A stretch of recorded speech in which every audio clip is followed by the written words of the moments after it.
Welcome to Leadershipedelic Season 3. My name is Sebastian Fouillard. Join us every week to discover how deep spiritual experiences have influenced people's leadership and how they build a better future for themselves, for their family, for their community, and at work.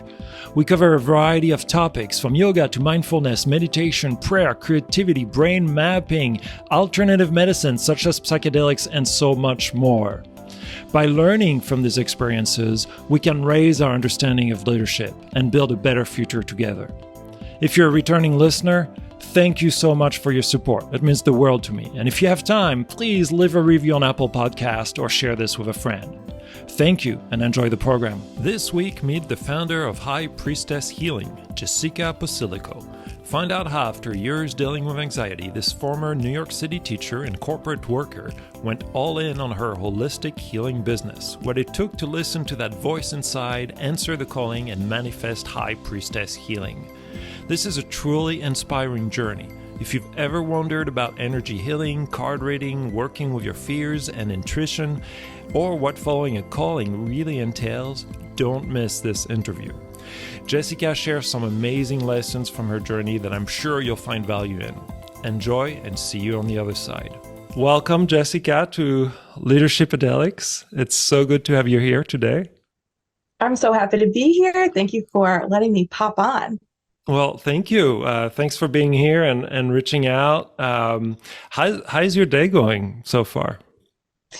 It's so funny because I'm feeling much more in my body and at peace, of course, with you and your lovely energy. But oddly enough, I experienced the onset to a panic attack last night. I was just, sitting, relaxing as we do at night, unwinding. And that's when the messages come through, right? When we're still. And I felt my breathing become dysregulated, and the tingling I experienced in my body and the tightening in my chest. I knew, luckily I've experienced this before, so I knew, okay, this is coming. This is just breathe through it, lean into it, heart over hand over heart, and leaning into breath work. Thank God for breath work. Thank God for breath work. And I was coaching myself like we do, right? Like, it's okay to feel this. This is a feeling. It's not a death sentence, though it can feel like it's so strange that you feel like you could die when the energy gets that elevated. And I had said to my sister, the come up of that panic attack really reminded me of my come up with ayahuasca, my first night at Rhythmia Life Advancement Center in 2021, of just the overwhelm, the overwash, and the breathing, and just having to sit with it. So in a funny way, I was like, hey, I've been here before, and now I know what this is. And I don't have to, pour a glass of wine to numb it, or, take out cannabis to numb it, or eat to numb it. I just tried to, lean in. Thank goodness for the support of my sister and my mother. We were all tag teaming through texts with jokes, and my sister was voice noting me square breathing so we could breathe together remotely, all that to say, just funny timing how these things happen. Yeah. I tend to experience bouts of this before major breakthroughs and leaps of faith in my life. So here we are today. Yeah, well, thanks for sharing and for sharing the tools as well, the breath and the support from your family too. That's huge, and being able to have that awareness that you're going through that and taking a step back is also important, because a lot of times like people get caught in that wave, right? Mm-hmm. And it's good to be able, like the medicine, the plant medicine, really helps being able to be, this is what's happening. Yeah. But so I don't want to go too much into that. That's a really interesting story, but like tell us about who Jessica is and what you're doing right now, what some of the projects you're working on are. I would love to. So I am Jessica Posillico. I am from New York. I live on Long Island, about 50 miles outside New York City. And I have a very funny story in terms of career, but I think a lot of us do in this space, in the healing space, in the psychedelic space, right? I'm actually a former New York City public school teacher. I taught at CS 133 in Harlem for 6 years. That was my first home out of college. I'm so grateful for that experience. And I experienced something very similar when I was teaching. I actually experienced my first panic attack. Mm. And that's why this really is so cosmically comedic today. That was my first sign that I wasn't really listening to the callings I had been receiving. I was just trying to make teaching happen, but my time had come to an end in that chapter, and I was just prolonging it for a bit, I think, out of fear. So I decided to pursue options outside of teaching, and I actually went into corporate America and I worked for Pearson Education. I highly recommend for any teachers who are looking to leave the profession to go into an ed technology company like Pearson. And I worked there for about 7 years, so very mirrored in timeline. And I had a beautiful, beautiful tenure there with wonderful management and leadership development. And I really learned how to work with people in different groups and teams from that experience, as well as fine tuning my own, presentation skills and how I present and how every conversation could be a business conversation, but every conversation can also be an authentic conversation as well, right? And I left that chapter this past June of 2022 after about 8 months of integrating my ayahuasca experiences and realizing that all of these experiences professionally were tools in my tool belt to bring forward into the next calling, as terrifying as it was. I remember I received this first calling actually January of last year. So this time last year, my download through several meditations was, you're leaving this company, you're leaving Pearson in June. Very specific message and timeline.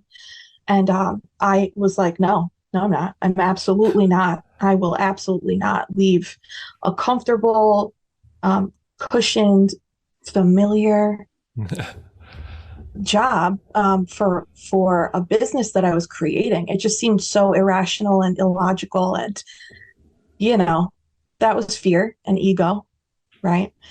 But I, for several months, worked with that and worked with an integration therapist and continued building my business. And I had a side business already as a career coach, and that was pretty building up momentum. And it's interesting because I thought that was a major calling, and it was, but now hindsight, I'm like, that was also just another tool, not just another tool, but really another tool for where I'm at now. And I left Pearson in June. I left corporate America in June, and I launched my holistic healing business, High Priestess Healing. And I am an energy worker. So I read tarot. I am a Reiki practitioner, Reiki master, life coach, spiritual guide. But really, I'm just, I feel like I'm a model of what this journey could look like. And I'm trying to be open about how messy it can be, and that's okay. Yeah. Yes. Thank you. Thank you for being authentic and real, because it can be messy, right? I think everybody is so used to seeing stories in the media and you see those perfect stories, and it's like, no, that's not really what life is like. And so being real, I think, helps, and sharing that reality with others. Like it's not perfect, and I love what you were saying about that calling, that major calling became another tool, and they get layer on top of each other, because the journey really never ends, and we're so multifaceted too that sometimes it's interesting to see all the different directions we can get pulled into. And I know we talked about that yesterday briefly as well. I want to go back to the time you spent in education, because I find that education is fascinating, and it gives you a fascinating look into humanity and how we treat each other. And I'm wondering what lessons did you get from that experience? You know, from that help you. What tools did you get that help you forward? This is a great question, and I don't know that every teacher would answer this differently, because just like a psychedelic journey, every class that you teach is its own unique experience. I can confidently say that teaching where I taught specifically, the school was an example of how corrupt our education system is, and not for lack of heart on teachers or administration or parents' side of things. And I realized how education's still a business. And I think naively coming out of college, you know, you're not really thinking about that. You're thinking about your calling and that you want to help and make a difference and pour love into children. You know, I've always worked with children since I was babysitting way too young, if we're being honest. I was babysitting at 9 years old. I was letting me and my brother in at 7. I've always been a little mother hen for somebody who doesn't have children, ironically. But I went into the profession with the mindset of, I'm good at breaking things down to processes, and I'm really good at pouring love into people the way that they need it. It's also a tool I developed as a child, you know, maybe a trauma response turned into a tool, but I learned that that's all beautiful and necessary even, but that working with humans is so vastly different. Each parent is different, each child is different, each dynamic is different, everyone's needs are different. And that's what special education is. It's differentiating needs in the moment, on your toes. And I felt so confident moving into corporate America because I really believed, I'm like, you're not going to throw anything at me that I haven't already seen, probably a lot worse, right? A lot harder, or more uncomfortable conversations, or more emotional conversations. And you know what? I was right. Corporate has its own challenges and things that make you, but teaching, I tell every teacher I've ever worked with from a career coaching standpoint, there's no job a teacher can't do. And I'll actually fight. I would fight to the death on that. I would stand on that hill. There's no job a teacher can't do, because you learn everything. Yeah. And so when you left education, that was before COVID, right? Yes, I left education in 2015. 2015. Okay. So you didn't have to go through the teaching from home, remote teaching experience. No, I'm so grateful that I did not have to endure that. I salute our teachers here in the States, you know, worldwide, but the States, you know, they don't get the recognition and appreciation that is, in my mind, you know, what they deserve. I did work with a lot of teachers during that time,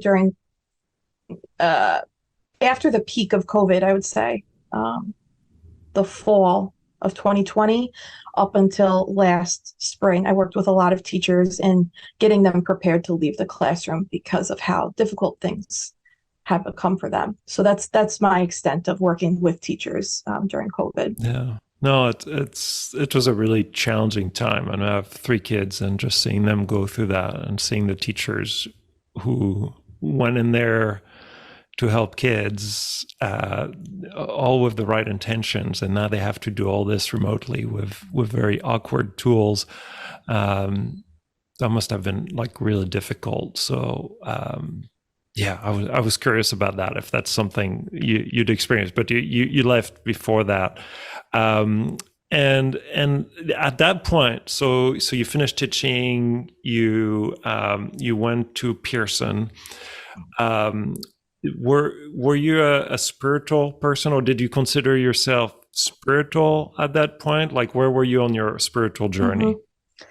Great question. So I actually was raised, I come from Irish, Italian, and like some Finnish and German Catholic background. Hmm. I was raised Catholic, and I think a lot of my friends who also went to Catholic school with me, they would probably say we were raised a normal amount Catholic. And then I meet other people and I'm like, oh no, we weren't. We were raised very, very, very Catholic. I can So relate to that. yeah, were you also raised Catholic? Yeah, I was raised Catholic. I'm in France, and I went through a religious schools and Yeah. with nuns and Yes. all that, and did the There's communion and all the sacraments. yeah. There was a period of time where I really idolized the movie The Sound of Music, and I was like, I'm going to be a nun and I'm going to sing on a mountaintop, and this is my destiny. I'm in Catholic school, this is what I'm fated for, fated for. But all that to say, I was raised very religious, but it's as a child, I was so I cannot emphasize how curious I was about a higher power. And I tell this story, and my mom, you know, she doesn't remember this, but when my mother told me that Santa Claus wasn't real, I would think I was in third grade. I immediately broke down in tears and asked her, "But is God real?" Hmm. And in my mind, the attitude was like, somebody's got to be in charge because this place is crazy. And you know what? I'm not gonna lie to you. I still stand by that. I hope he's real or she's real or they're real. But yeah, so I was raised very Catholic, but I've always just been a spiritual, curious mind. Even I went to Catholic school from second grade through my master's degree, actually. And after college, that's when I started to deconstruct some of the Catholic expectations that were embedded in my behavior and how I present to the world, even if they were kind of more subconscious at that point. I wasn't like outwardly thinking about those things, but they were influencing, shame I would feel, or guilt I would feel, or Yeah. fear I would feel, just around really living and having experiences. And then I became really interested in particle physics, specifically how Michio Kaku, the physicist, how he presents particle physics in a very digestible way for common people to understand physics and string theory and the concept of the multiverse. And that became a new faith for me in a way of like science is pointing in directions of there's so much more that we don't Mm. know, so it would be naive to conclude that the world is flat, right? Yeah. That comparison. So I've always been spiritual, always been spiritual. There's been times where there was one dark period in my late 20s that I was experiencing a bout of depression where I questioned. I was like, I actually don't know if there is a higher power. And then that led me to deeper spirituality. Yeah. Good. Wow. Beautiful. The reason I was asking that is you mentioned the word calling when you were at Pearson, that you received this calling to, I think, start that coaching. First, it was start coaching, and I'm curious. The word calling for me is I had to receive one in order to fully appreciate it. What do you mean by calling? How, can you expand on that? Because I think it's people on the outside. It's a concept that's really hard to understand sometimes if you haven't been through it. Yes. This all comes back to intuition.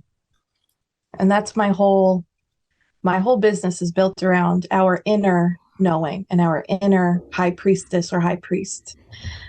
And to me, a calling, when I experience it, it's that deep but subtle. It's so subtle.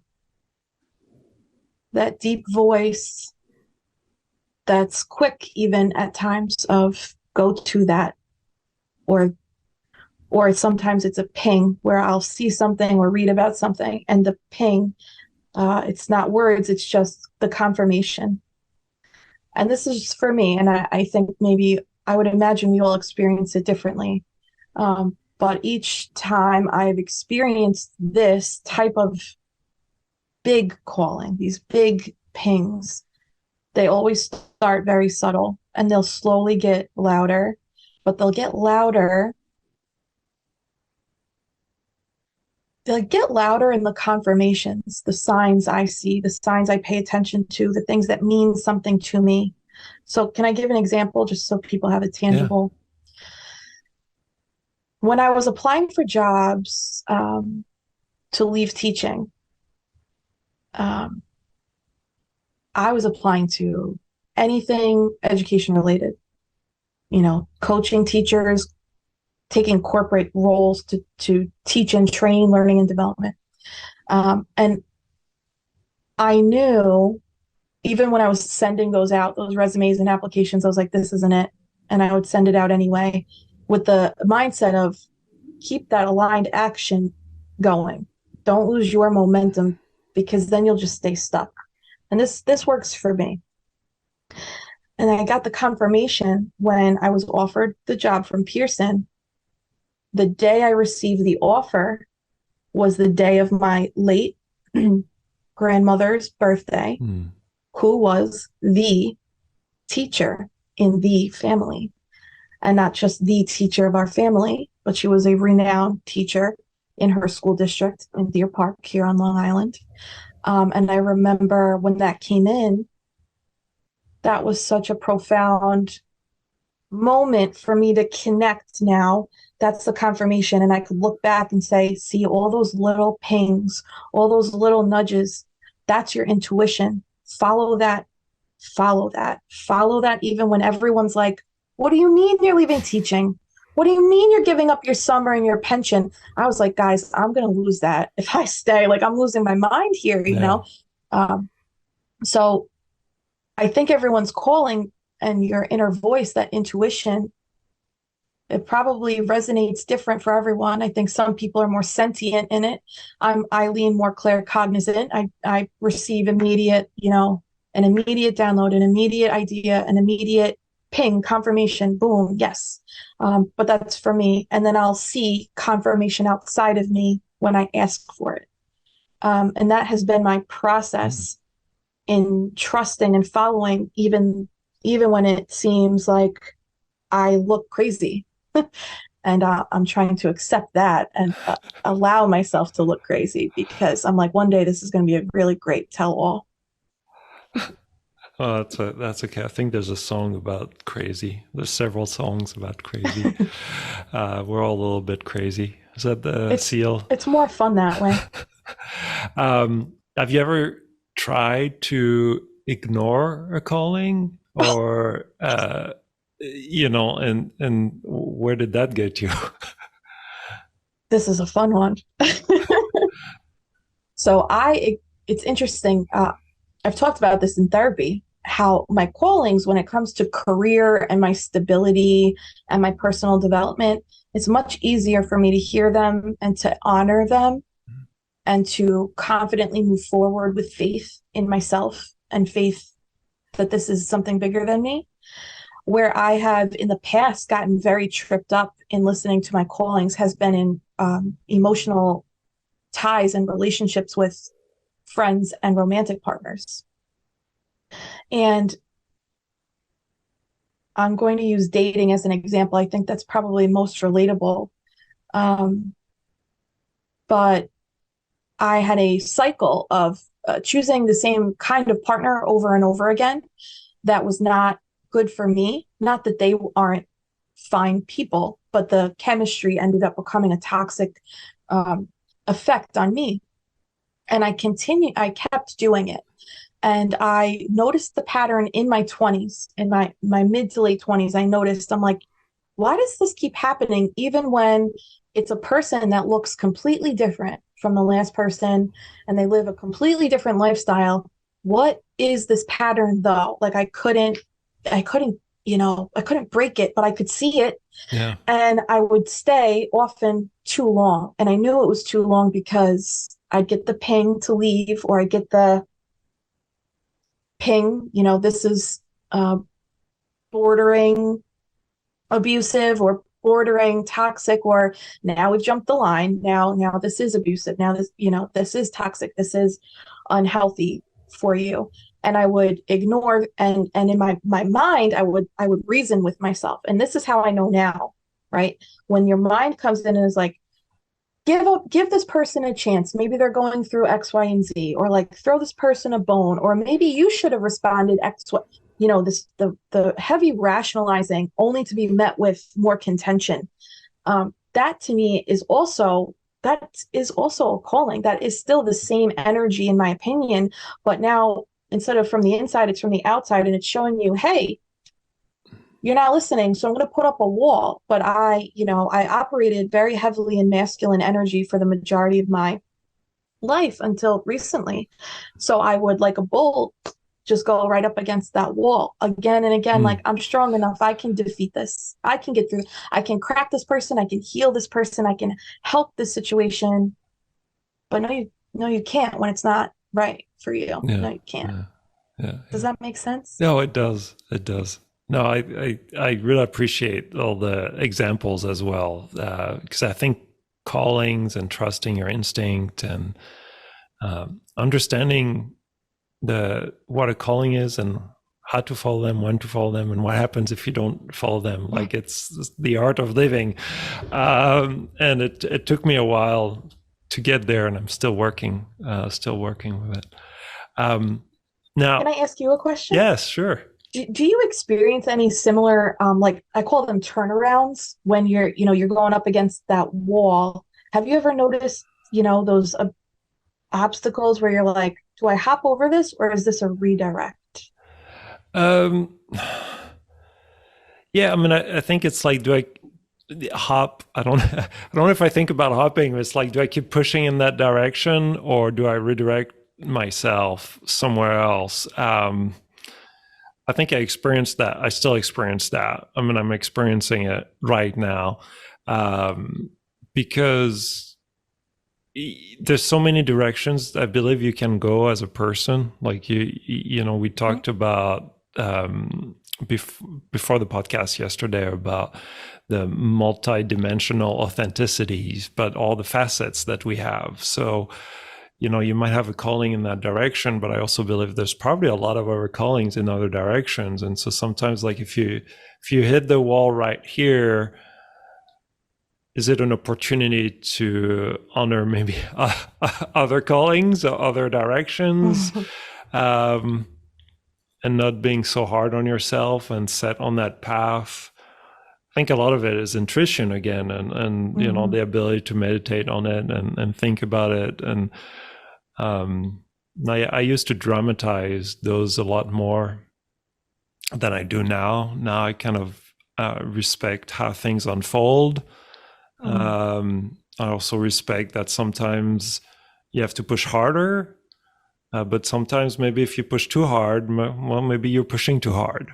And you have to find the harmony and how to kind of go with that unfoldment better. Or it's more of an art for me. It's like, like maybe it's like slow-mo kung fu. A friend of mine used to describe it when he was watching me work in corporate. It was like, oh, it's like I'm watching you do slow-mo kung fu. But it's like, there's this some nudges you give here, some nudges you give there, and sometimes it's good to push hard because like you have to push hard, you have to exert yourself sometimes. But other times, I think we're taught too much in society to always push hard, like you were talking, like the bull energy going against that, and we're all over taught that. So I'm leaning more into like, go easy on the wall. So sometimes you can destroy yourself if you go too hard on the wall. Even in yoga classes, it's like that. I used to teach hot power yoga, and I used to take hot power yoga classes, and I would probably be the first one to not do a pose if I knew that I wouldn't be my best at it, and I would sit the pose out. And, it's hard for a lot of people to do that. But at the same time, it's like, if you're not going to be your best at it, why are you even pushing yourself through it? Like your foundation isn't good, your leg is wobbly, you're trying to do a balancing pose. Why are you still trying? You take a break. So I think, it's knowing ourselves, and I don't know if it's always a redirect. Sometimes it's just taking a break and taking care of yourself. How you just described that makes me think about the butterfly transformation journey. Are you familiar with this? And No, how caterpillar. I mean, I I talk know the about this. butterfly, but I don't know how it's used in this context. I talk about this a lot when I'm reading cards for people, because the symbology will come up from time to time in the readings. The the beauty of the butterfly is visible. It's very clear. It's like this beautiful, magnificent, delicate creature. But nobody talks about the difficulty of that life cycle before the butterfly is a butterfly. And it sounds so simple and very third grade teacher of me, but really it anchors me. So caterpillars will actually live a life as a caterpillar or larva. And then when they wrap themselves in the chrysalis, when it's time for them to transform, they actually have to completely dissolve their body into a liquid form. So there's this sense of ego death. There's this dissolution Mm. from one way of living. And in the chrysalis, it's messy. You are liquid. It's not cute. It's not cute. It's not pretty. And then the metamorphosis takes place and the butterfly becomes what it is in the chrysalis. And the hard part's still not over, because now the butterfly has to actually break out of the chrysalis. It doesn't hatch. It's not just a flower that blooms.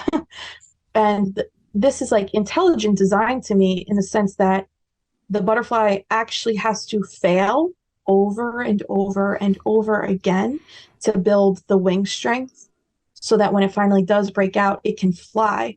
Otherwise, if it prematurely breaks out because of luck, it may fall victim as a prey because its wing strength is not strong enough. So how you're describing the wobbly leg, and we're just figuring out different ways to go around these obstacles. It always brings me back to that chrysalis analogy of sometimes we got to try and fail several times, until we're free to strengthen us. Yeah, that's beautiful. That's definitely going to be a highlight.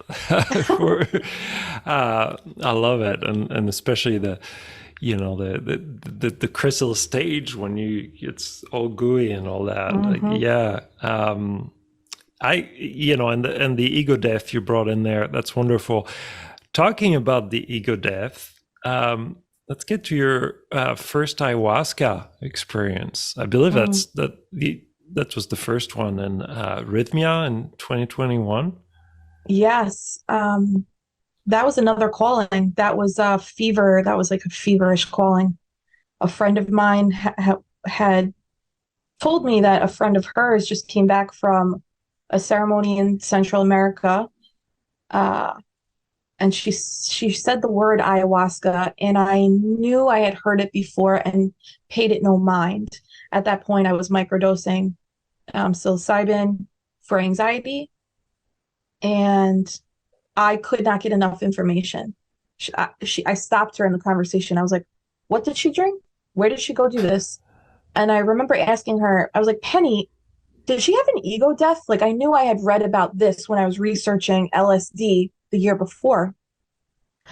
And I went down, that was April, May, 2 months of all I could do was consume testimonials, research, videos, anything I could around ayahuasca ceremonies, the after effects, what's involved, the spirituality behind it. I could not get enough. And I knew the second I started asking Penny these questions, the way in which it was coming up, I knew. I was like, oh no, I'm going to have to go do this now. I know. And that's honest though, right? Because sometimes I Yeah. think we get callings and it's not always like, I'm so excited to go do this beautiful, magnificent thing. Sometimes it's a really hard thing and you just have to go do it. And it's not always sparkly, right? So I followed the calling and I didn't let myself think. I was like, you have to just go and book this or you will talk yourself out. And that's what I did. And I went to Rhythmia in November of 2021 with the super full moon. Mm. And I get a little choked up. I just want everyone to know I'm okay. I emote. Emoting is my homeostasis. Um, and I sat with ayahuasca, and she, to date, has been my greatest teacher of love and what that actually looks like. And what it looks like is truth, facing what you really are and who you really are, even though the hardest parts that, you know, you don't like, and looking at them and accepting them and being like, it's okay that it's okay that whatever the negative trait is that you think is negative about you. And she showed me all my patterns and how limited I had let myself live. Uh, just by the book, be a good girl, right? Um, do all the things that you're supposed to do. Still some Catholic rhetoric. Yep. I shouldn't use that word maybe, but some Catholicness still infiltrating.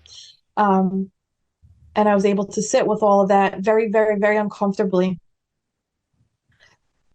And I experienced my own sort of ego death my second night with her. All day, the voice in my head, this is a very healthy voice though, don't no one get concerned.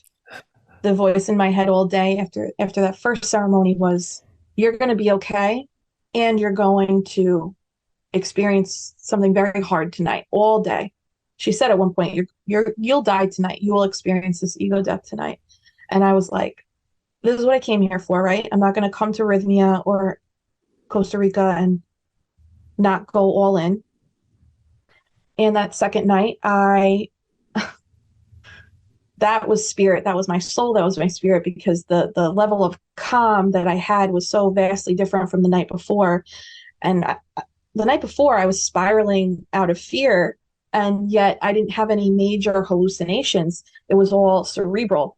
And the second night I came in, I knew what was going to happen, and I was literally breath working through, meditating through, gratitude in, gratitude out, like could not wait for that second cup. And it came time, and I had that second cup. And the female shaman, I got a little choked taking that second cup. I was like, oh, I'm not going to be able to keep it. And I kept it. And she was like, good for you. And that was it. That's all she said. And I was like, okay, we've got cheerleaders. We're going to be okay. And I made my way to my bed, and I actually almost immediately began purging. And as difficult physically and mentally and emotionally as it was, I also was like, you came here for this. This is the moment. Yeah. And I unraveled a lot of coping mechanisms and deflective patterns I had to look at and face how much of my life I lived out of fear and obligation, and that I was dulling a voice inside me that's very unique and different, and maybe not everybody's cup of tea, but it's me and it's my voice. And I went through several rounds of energetic death, and there's no words that can really describe that, right? But every round I unraveled something else until I was no longer this identity of a human or Jessica or anything like that. And I passed through whatever portal I needed to pass through. And I'm so grateful, because it was the scariest thing I've had to do, and the most indescribable thing I've had to do, but also the most real in a strange way. Mm-hmm. Yeah. So now when I am up against these major life transformations and these callings and these doors and walls I'm up against, I'm like, well, you died on a mattress in Costa Rica. You could do this. You'll figure it out. Right. Yeah. Yeah. Oh, that's beautiful. How, so you had this deep transformative experience. You came back from Costa Rica. How did you take that? Like, how did you change your life? How did you integrate it? How did you take Mm, that moving forward when you returned? Because it was a whole different you. yeah. Um, Integration is so important. And I know that's a buzzword, and I'm not the morality police in any capacity. But integration is the, like, I don't know, the wheels that kept me moving. That's what it is. The integration process was putting the wheels on the bus, and now I could go, and I met with an integration therapist who also had her own psychedelic experiences. I That was a game changer. I found community that I didn't know existed, around groups of people like us who sat with this medicine or other medicines and were experiencing the same thing. And I I prayed for that. I prayed for a tribe like that before I went. So when I did come home and have to do the work, which is very difficult and it's mind bending, because now you're applying these spiritual and very real truths about yourself and what this all means to you in this 3D world, and trying to make it fit and work in an authentic way. It can feel very isolating. And I often felt, I was like, am I losing my mind? Should I just like, Mhm. should I just go back? Should I just, be a good sales rep at Pearson and date a normal union blue collar worker here on Long Island? And there's nothing wrong with either of those things, but it so wasn't me anymore, or ever. I don't know. That moment you're calling out is a very crucial point where Yeah. you ask yourself that question of, did was that real? Did what I experienced real? Do I actually use it to change my life? Or do I just go back to reality, which Right. is my old patterns, Mm-hmm. and reality in double quotes, like in quotes, like you're saying, and I think that's a really important question. A lot of people Yeah. ask themselves when they return from those experiences. And it's hard because also if you go back to that old reality, it can be very depressing because now you've seen something Yes. else. And that really, for me, I did, I was living, I had a foot in each world for many months during the integration process, but I do think that's probably common and normal and okay. Yeah. The thing is, I knew when I went to Costa Rica, I wasn't going to put a band-aid on something. I was like, I knew I wanted the whole life makeover. So when I did keep my foot in the normal, right, the matrix or the 3D, whatever world, I was hitting those emotional walls again. And I was like, I'm never going to effing do this again. So it just took a couple of reminders for me, painful reminders for me, to be like, that's done. Remember? You didn't want to do that anymore. Remember? So finding people who are also doing the same thing as you, in the sense of like this life recreation and being the manifestors and the creators of our own destiny, life, career, and like breaking those constructs down of, well, how limitless am I? Let's see. Like, once I got past the, all my childhood friends and family are going to think I'm crazy. Once you release that or just accept it, right? Yeah. I put myself in a tunnel. I live alone in a very remote part of Long Island, and so I am blessed with that opportunity where I was able to be like, let's just make this an experiment and let's see.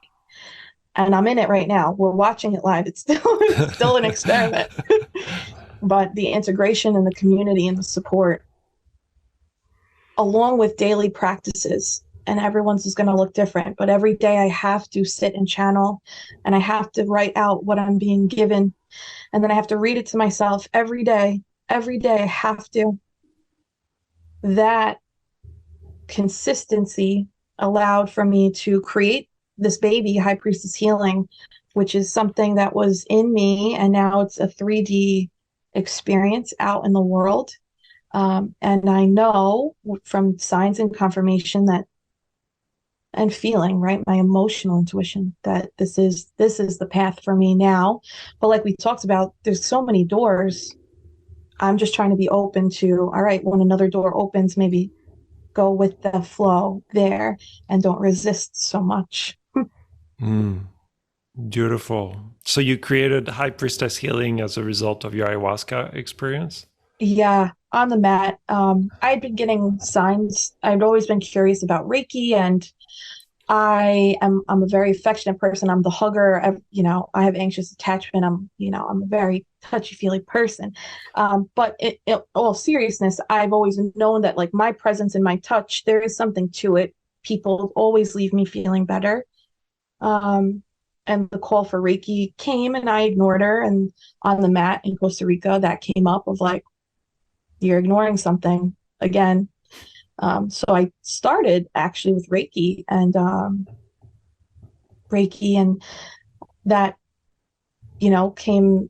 comes into play with my coaching packages now, when I don't work with any client without giving them Reiki, without giving them energy healings, without dipping into our own intuitive processes. And it's all this symbiotic ecosystem now. Even the tarot reading, it's all interwoven. And I'm like, hey, you made that with spirit, Yeah. or Mama Aya, or whatever greater energy there is. Oh, beautiful. Can you talk a little bit more about what is Reiki? My wife does Reiki as well, and I don't know if everybody's familiar with Reiki. Mm-hmm. And I've seen some amazing things with Reiki. So I'm Yeah. wondering if you can give some examples of things you've done with Reiki that have transformed Mm-hmm. people. Yeah. So Reiki is astounding to me because it can seem so simple. If you think about when we're born, the first thing that doctors or midwives or doulas do is apply the baby to the mother's skin, right? That skin to skin touch. That is a vital need for humans, touch and community.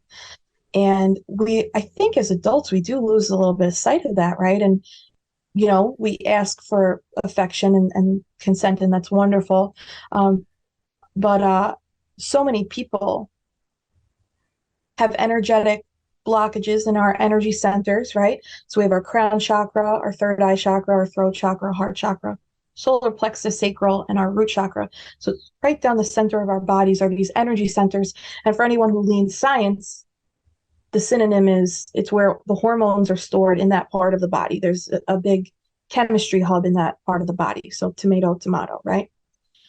What Reiki allows us to do is, as a practitioner, you open up to universal life force energy. You open yourself up as a channel and allow yourself to be drawn to the person that you're with's energy centers to assist in directing and moving the energy through them, either by, hovering your hands over or applying touch. And what's astounding to me in my own experiences is how a simple touch can send someone into emotional release and tears, sometimes shaking, but very often tears. Even now, this is like for those who are very, very open, virtual distance Reiki. I had a client this past fall. We had a Reiki session virtually, just like this, over Zoom. And just at the top, I heard him break down into his emotions, and that lasted for the majority of our session. And on my end, emotions are, you could cry in front of me, you can break things in front of me. There's no emotion that I'm afraid of, because mine are very big. So I understand everyone else's. But while he was crying, for me, I will sometimes I see this sounds strange. I see energy, I see colors, but it's in the form of energy with the person. And I just allow my clairvoyance at the micro level it is, I'm not a psychic from Long Island. That's not what I'm saying. I allow the images to play out, and then I just share what I see and I just share what I feel. And I allow the receiver to interpret that how they will.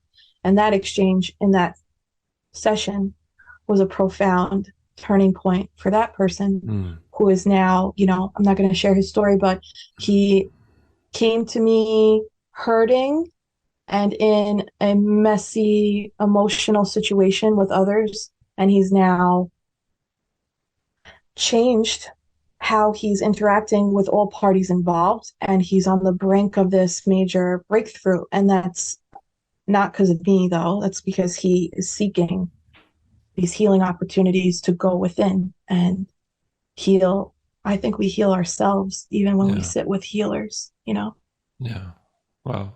And that ability to tune in each other's energy is really interesting, because I attended a Reiki circle once where you've got multiple Reiki practitioners. They put their hands on one person, and then we shared what we experienced. But what was really interesting is how we were able to perceive things that were similar about the person. Like we were able to cross-reference our feelings or what we saw. So it's really hard to explain, but I think as humans, we are tuned to energy exchange, as you were mentioning at the beginning, and we forget that. And sometimes it's retraining that, or trusting.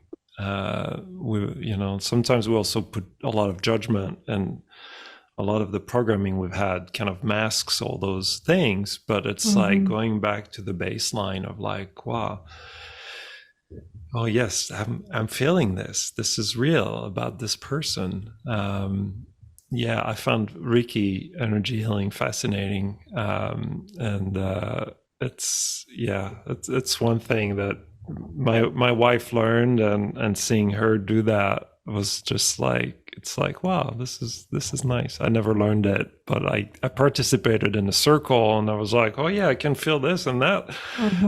And everybody was like, yeah, we can feel this too. That's great. I was like, oh, this is wonderful. Now another thing you do is tarot reading, and you've been mentioning that, and it's something else I've done with our guests. I haven't done tarot readings, but I've done oracle cards, and I'll do oracle cards before ceremonies as well, for guests, and we did that in Peru when we did the retreat, and I'm also fascinated by this because there's so much power to it, and I'm hoping you can talk about the history of tarot cards in your life and how they came into your life, and what you've learned from them and how you use them. And a lot of people on the outside will think, oh, it's all woo-woo. But I think it's a fantastic tool that has blown me away time and time again. I love that we're talking about this. I can talk about this all day. So as a child, I was always drawn to spirituality and supernatural and things beyond our understanding. My joke that I tell people, though it's real, I used to pray to God every night before I went to bed. And sometimes I would pray that he would let the aliens abduct me, because I believed I had great liaison skills as a 9-year-old. So I've always been drawn to things that sparked that curiosity. And I was actually afraid of tarot cards. That sounds so silly. I was afraid of them and honestly, and I don't know, until my 20s, I guess, when I started seeing mediums and people with more claircognizant and clairvoyant abilities. But I just was drawn to the cards right around the time we got locked down. And I started reading. It's so crazy. I just started reading for friends. and watching tarot readings and reading the history of tarot and how esoteric knowledge has been interwoven into the traditional Rider-Waite deck since the 1700s.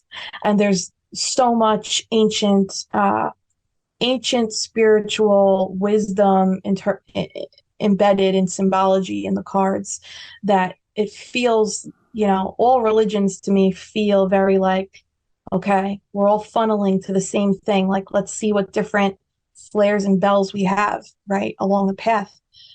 But tarot has become a mirror for me and those that I read, whether you believe in spirituality or not.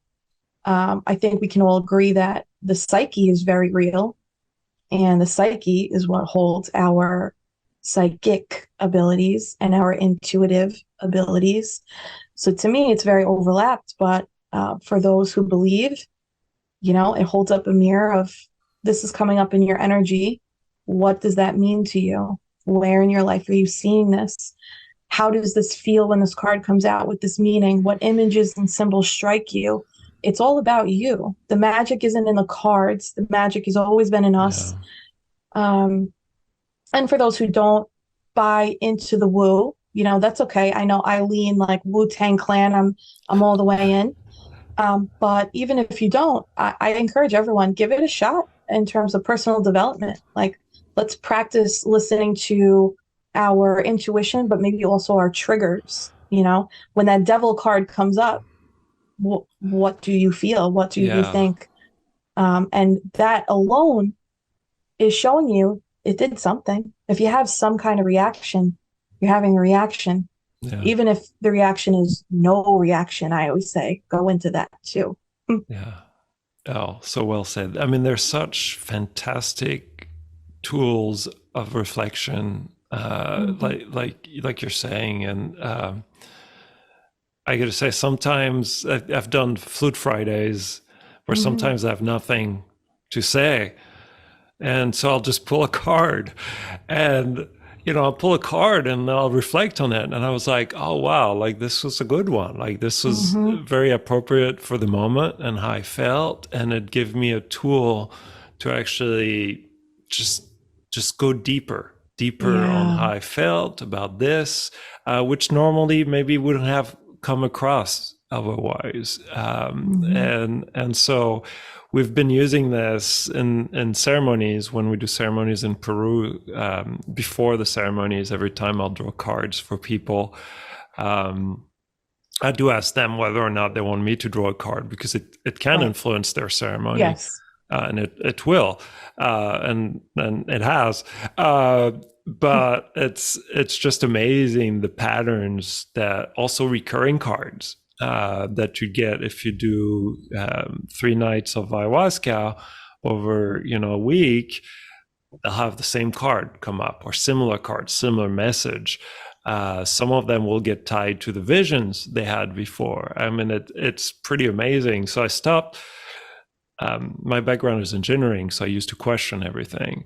But I stopped questioning it. I just have surrendered to working with the cards at this point. And I'm not doing tarot because it's more complex than I haven't had the time to learn. But the angel cards and the oracle cards I used, it's amazing. And I don't have to add a lot of, it's not like in the movies where, you go see Madame Woo Woo and, there's all the glitter and the crystal ball and everything. It's like, I do have one, but yeah. I have one too. But it was actually a gift from my dad. I think he was having fun. It works. It gives results. And it was kind of funny that the retreat, we actually, at the end of the retreat, we split the deck across all the guests. So they all went home with a piece of the deck. Oh, that's cards. Beautiful. It's interesting that we're talking about this too. I recently started offering a workshop called Psychedelic Tarot. I hosted it with the Lehigh Valley Psychedelic Society, and I walk through, for anyone who's interested in something like that, how you can use tarot cards or oracle cards for microdosing, mini dosing, or your own come down from a larger trip. Um, you can always use a card before a big trip, but in my experience practicing this, I found that the most clarity in the cards come through for me on my come down. I'm less nervous, so my clarity is very, very sharp. And this type of workshop, I'm actually going to be offering it to other psychedelic societies in the States over the next few months. But like you said, there's something to it because again, it's only mirroring what's already there, and sometimes we just need that tool to pull it up for us, right? Yeah. Now, another tool you've talked about, and I want to touch on before we're done, which, it's been flying, fear. You talked about leaning into fear, and this is, there's a little form people fill out before we chat, and this came up a few times in there. And I'm wondering how do you teach people to work with fear now, people that you coach? This has been the most honest part of my work because I preface my client, anyone I work with, whether I'm reading for them or coaching them, I want to be very honest that I feel fear actually every day since I was a child. I have chronic, it's beyond anxiety. It's different. I have chronic anxiety, but I am afraid every day. I'm in a survival mode every day, and that's something that I'm working on regulating in my nervous system. That being said, when I work with clients, I remind them that we do have the ability to recognize healthy fear versus limiting fear versus intuition and truth. And when I read for people, I preface the reading, or if maybe a difficult card comes out, like the death card or something that looks traumatic, I'll say, you don't have to be afraid of the card. It has both light and shadow meaning, just like we all do too, right? But the rule of thumb I've been trying to use, this actually came from one of my breathwork coaches, Jessica and Corey, the healing couple. She said, what if fear was the lighthouse that you're supposed to go to? So now I'm trying every day to go to it and face the dragon instead of swimming away, with the belief that if I face it, maybe I'll walk away with something that I needed that I didn't know before, and that it's okay. It's okay to be scared, even if you're scared all the time. But it doesn't mean it's okay to be scared all the time, but that doesn't mean that everything around you is scary. It's just, again, it comes back to our perception, right? Of like, what are you observing? What's triggering you? Just like when we're in journeys, right? Watching the psychedelic journey as an engaged observer, allowing yourself to participate in watching the story so that you can understand how to move forward instead of taking it as this is 100% true, right? Because, well, that opens the door of what is truth and what is reality, right? Yeah. And I'm glad you brought fear in the context of the psychedelic journey too, because a lot of people sometimes before ayahuasca ceremonies will feel fear and anxiety. And I still do. And I tell people, I was like, if you don't feel fear and anxiety, maybe you're foolish too, because like if you know the power of the medicine, there's a certain respect sometimes in fear. Yes. I have that with Bufo Alvarius, which I've done a few times. But I definitely always have a little bit of anxiety and fear because I've seen what it can do. I've seen its power. And it is what it is. You know, you come to make friend with it, I think, and work with it. I really like what your friend was saying, as using it as a lighthouse. Yeah. Jessica, the other Jessica. You said there's Yeah. Yeah, she's a breathwork facilitator. Yes.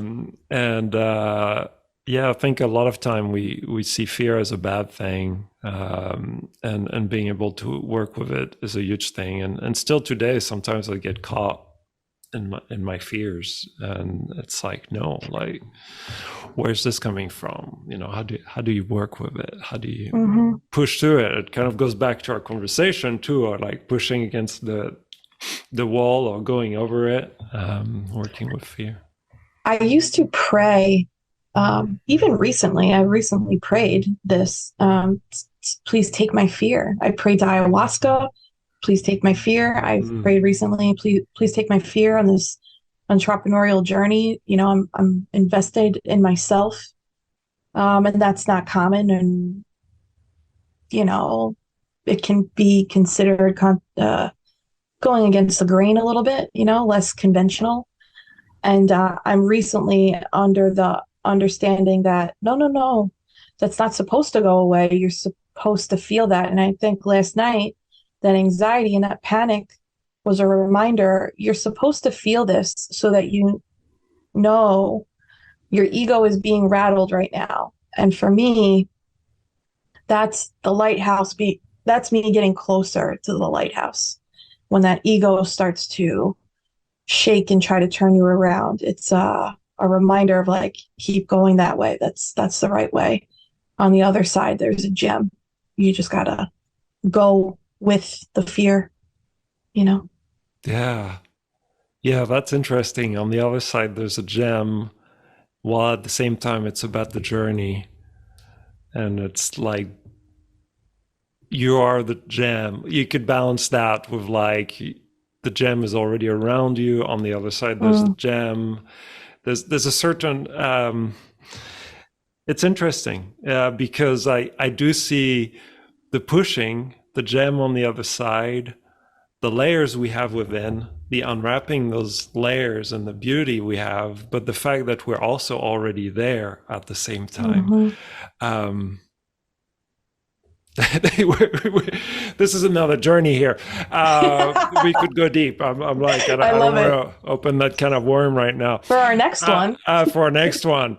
But those never ends. Those are always good questions to ask yourselves as we move forward. I have one last question, which is kind of that boilerplate question around leadership. If you were able to capture leadership into a plant, an animal, or a totem, what would it be? The ocean. The ocean. Oh, I love this. You give me a different answer than you put in the form. Oh, I don't even remember what I wrote in the form. What did I write? No, this is great. You write fungi. They are. Yeah, they know what they're doing. They know what they're doing. You wrote fungi, but like, I like ocean too. I haven't had ocean yet. I've had fungi before, which is a recurring one for leadership. But I'm curious on ocean. Why? Yeah, ocean? the ocean. So I've nicknamed the home that I live in. This is a very, very small home for little old me.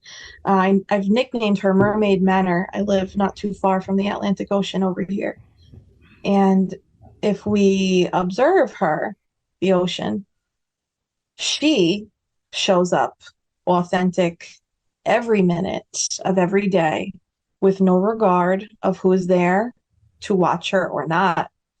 And she is not patronized or demonized for how big her waves are, for how loud her roar is, for her ability to, the dark feminine, right? Her ability to encapsulate ships and destroy. Or I don't even know that she's completely honored in the way that she should in terms of her creation and what she provides all of us every day in terms of ecosystems and her relationship with the air and our atmosphere. And she shows up, though, every day in every way, no matter what, even when she's not pretty and picture worthy, and maybe when she's a little more rough, but she's still there and she's still herself. And I think that no matter who you are as a leader, that is the authenticity that people want to see, that you can accept all of your human and divine at the same time. Oh, I love it. You should write a poem. This flew. This was flowing very well, like the sea. And I was like, oh, with a little bit more work, you could turn that into a beautiful poem, and put like right outside your door. That's wonderful. Thank you. I love it. And there's such power in the sea, and there's such strong feminine. And anyway, we could tell you, yes. Do you have any questions for me, or do you have any other topics you wanted to touch on before we go? I do have one quick question. I won't keep you too long. When is your birthday, if you don't mind me asking? Well, I won't answer that one on the air.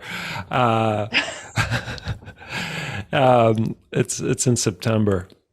Okay, so are you a Virgo or I'm a Virgo. Yeah. So oddly enough, look at this, bottom of the deck. This is the Hermit card. This is the Virgo energy of the major arcana. I did not move cards. This is just how it is. This happened. You saw it here live, guys. The Hermit is the process of introspection and going at it alone, in silence, in seeking clarity, seeking light, pouring light on all of the corners of ourselves that we call shadow, but it's really only shadow because there's no light there yet, right? We haven't acknowledged it yet. It's not this demonic energy. But the Hermit goes into this introspective period alone on the journey, as we all do, seeking this star energy. And I don't know if you could see that star in the lantern, but that's a little nod towards the star card in Tarot. And the star card is Aquarius, and we're in Aquarius season. And the star card is all about healing and showing up vulnerable and authentic in our truth. And that is actually where our wish fulfillment lies. And I think that's a great mic drop, no? That's wonderful. I'm very drawn to hermits. So I really like this one. Well, thank you so much, Jessica. I'll put the information on how people can get in touch with you in the show notes with all the other details that could be relevant from our discussion. So thank you very much. So much. This is such an honor, and you are a joy. You are a light. Thank you.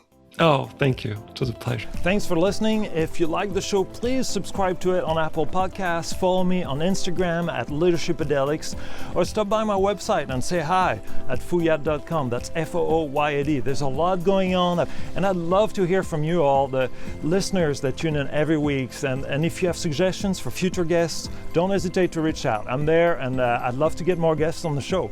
Thank you. Have a great day.